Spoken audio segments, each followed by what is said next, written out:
My name is Rebecca Sullivan. I'm 38 years old, and I'm about to tell you the story of how my family stole my childhood home and gave it to my brother, and what happened when I finally found the proof. I grew up in a beautiful house. It was a small house. It had a white porch. It had a big backyard. It had a garden my mother planted every spring. I loved that house. It was my home. It was where I learned to walk. It was where I learned to talk. It was where I learned to dream. It was where I learned to be myself. I had so many memories in that house. I remember sitting on the porch with my grandmother. I remember playing in the backyard with my friends. I remember eating dinner at the kitchen table with my family. I remember everything. My brother, David, grew up in that house too. He was 2 years older than me. He was always the favorite. He was always the one my parents loved more. He got everything he wanted.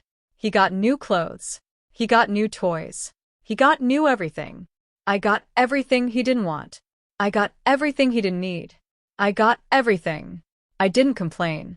I didn't argue. I just accepted it. That's the way it was. That's the way it had always been.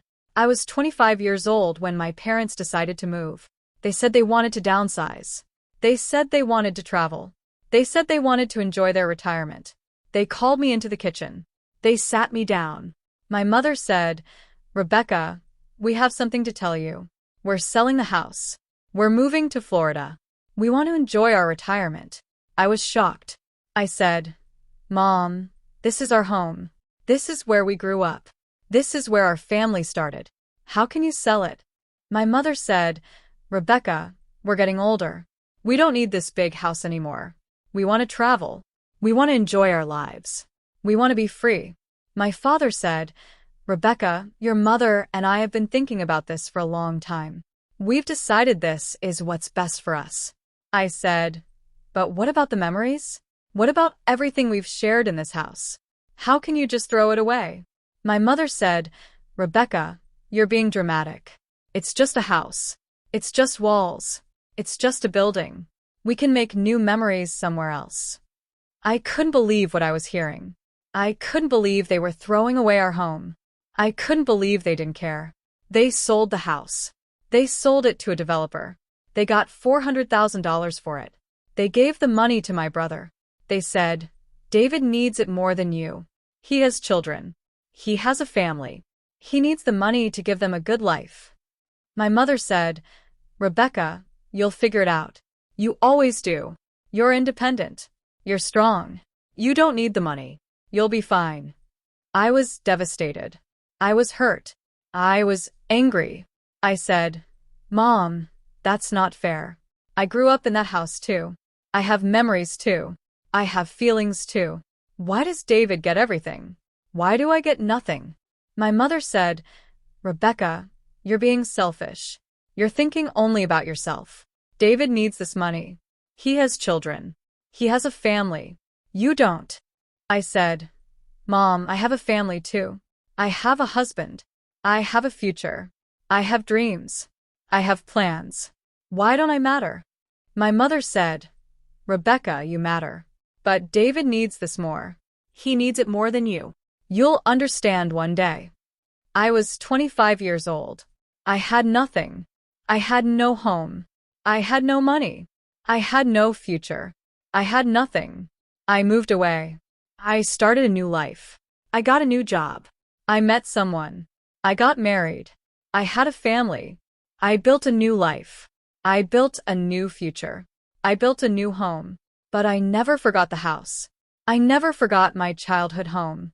I never forgot the memories. I never forgot the pain. I thought about the house every day. I thought about the porch. I thought about the backyard. I thought about the garden. I thought about everything. I thought about how my parents threw me away. I thought about how they gave everything to David. I thought about how they didn't care. I didn't talk to my parents for 5 years. I didn't call them. I didn't visit them. I didn't want to see them. My mother called me once. She said, "Rebecca, it's Christmas. We want you to come home. We want to spend the holidays together." I said, "Mom, I don't have a home. I haven't had a home since you sold the house. I'm not coming back." She said, "Rebecca, you're breaking my heart. You're breaking the family. You need to come home. I said, Mom, you broke my heart. You broke it when you sold the house. You broke it when you gave everything to David. You broke it when you didn't care. And I'm never coming back. I was 35 years old when I met Mrs. Henderson. She was my parents' neighbor. She had lived next door for 40 years. She was 80 years old. She had white hair. She had a kind face. She had a warm smile. She said, Rebecca, I know you. I remember you. I used to see you playing in the backyard when you were a little girl. I remember you. I said, Mrs. Henderson, I remember you too. You used to give me cookies. You used to wave at me when I was outside. She said, Rebecca, I have something for you. Something I've been keeping for 10 years. It's a recording. A recording of your brother. A recording of your parents. I said, What recording? She said, I recorded everything. I heard everything through the walls. I recorded it all. I wanted someone to know the truth. She reached into her drawer. She pulled out a small device. It was a tape recorder. She pressed play. The recording was clear. I could hear my brother's voice. I could hear my parents' voices. David, I don't know if we should sell the house. We love this house. It's our home. Mom, you need to sell it. You need to give me the money. I need it for my family. Rebecca doesn't need it. She'll figure it out. She always does. But David, Rebecca is our daughter too. She has feelings. She has dreams. She has a future. Mom, I don't care about her future. I care about mine. I need this money. I need this house. You have to do this for me. If you don't, I'll never speak to you again. David, please. Don't say that. You're my son. I love you. Then do it, Mom. Sell the house. Give me the money. Do it for me. Okay, David. I'll do it. I'll sell the house. I'll give you the money. Just please don't leave us. I listened to the entire recording. I cried. I couldn't stop crying. I realized everything. My brother had manipulated my parents. He had threatened them. He had forced them to sell the house. He had taken everything from me. I called Mrs. Henderson. I said, Thank you. Thank you for telling me the truth. Thank you for keeping the recording. She said, Rebecca, I'm sorry I didn't tell you sooner. I was afraid. I was afraid of your brother. I was afraid of what he would do. I said, Mrs. Henderson, it's okay. I understand. She said, Rebecca, you have proof now. You can use it. You can show it to everyone. You can finally get justice. I went to my brother's house. He was living in a big house. He had a new car. He had everything. He was surprised to see me. He said, Rebecca, what are you doing here? You didn't call. I said, David, we need to talk. I placed the recording on the table. I said, David, do you know what this is? He said, What is this? I said, This is a recording from Mrs. Henderson. She recorded everything. She recorded you threatening Mom and Dad. She recorded you manipulating them. I pressed play. My brother's voice came through the speaker. Mom, you need to sell it. You need to give me the money. I need it for my family. Rebecca doesn't need it. My brother's face turned pale. He said, Rebecca, I don't know what you're talking about. I said, David, I have proof. I have evidence. I have everything. You manipulated Mom and Dad. You threatened them. You forced them to sell the house. You took everything from me. My brother said, Rebecca, you're lying. You're making this up. You're trying to ruin my life. I said, David, I'm not lying. I have proof. I have everything. I went to my parents' house. They were living in a small apartment. They had sold everything. They had nothing. My mother was sitting on the couch. She looked tired. She looked old. She looked defeated. I said, Mom, I need to talk to you. I placed the recording on the table. I said, Mom, do you know what this is? She looked at it. She said, What is this? I said, This is a recording from Mrs. Henderson. She recorded everything. She recorded David threatening you. She recorded him manipulating you. I pressed play. My brother's voice came through the speaker. Mom, you need to sell it. You need to give me the money. I need it for my family. Rebecca doesn't need it. My mother started to cry. She said, Rebecca, I didn't want to sell the house. I loved that house. It was my home. But David wouldn't stop. He said he would never talk to me again if I didn't do it. My father said, Rebecca, I didn't want to sell the house either. I fought it. I fought for years. But your mother wouldn't listen. She was afraid of David. I said, Mom, you made a mistake. You gave everything to David. You took everything from me. You didn't care. My mother said, Rebecca, I know I made a mistake. I know I was wrong, but I was afraid. I was afraid of losing David. I was afraid of losing my family. I said, Mom, I'm your family too. I'm your daughter. I'm your child. Why didn't you think about me? Why didn't you care? My mother started to cry. She said, Rebecca, I'm sorry.